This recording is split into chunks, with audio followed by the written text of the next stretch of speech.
probably heard that Tesla has laid off 9% of its employees recently. Right now it is June, I'm almost out of battery on my watch. June 15th, 2018. I got to charge my watch. And they've done this before about 6 months ago also, laid off 9% of the workforce. So what does that mean?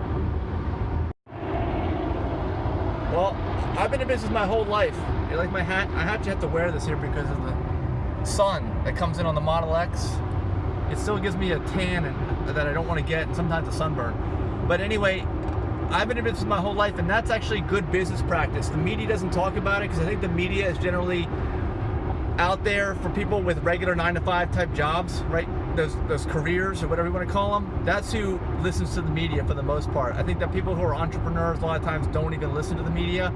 So you may not get this angle, and that's why I'm making this video, that shedding the bottom 10% of anything that you're doing in the business world is actually good business practice. You should do it every so often, whether that's the bottom 10% of your employees, and of course Tesla doesn't say it like that and the media doesn't report it like that, but that's what they're doing. They're getting rid of the worst employees, okay? And they should get rid of the worst employees because you don't want them working for the company. Just like, let's say your clients, like Tesla would love to get rid of the worst bottom 10% of the complainer people, right? Who their clients are that are selling cars to, they can't.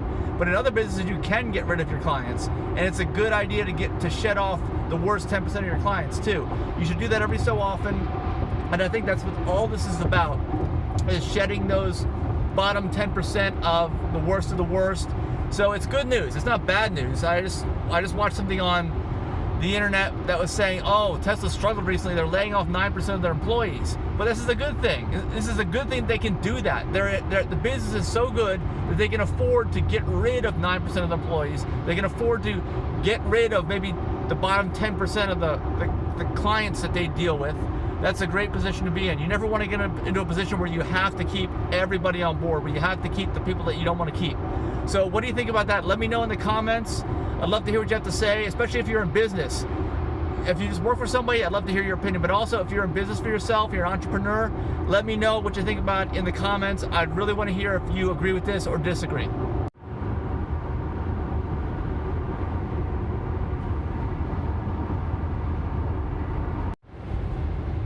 One last thing about laying off employees I wanted to mention is, here's an analogy that you might get. If you've ever been in public school and you know, in a class like 30 kids, there's always, it seems like a kid in there, or 2 kids, maybe 3 kids, 10%, right? That take up so much of the teacher's time and makes life miserable for everybody in the class. Just imagine if you could get rid of those kids, and you can't in a public school, okay? That's the effect that Tesla cutting 10% of the workforce is going to have on the company. It's going to make them better. Can you see that? If so, let me know in the comments.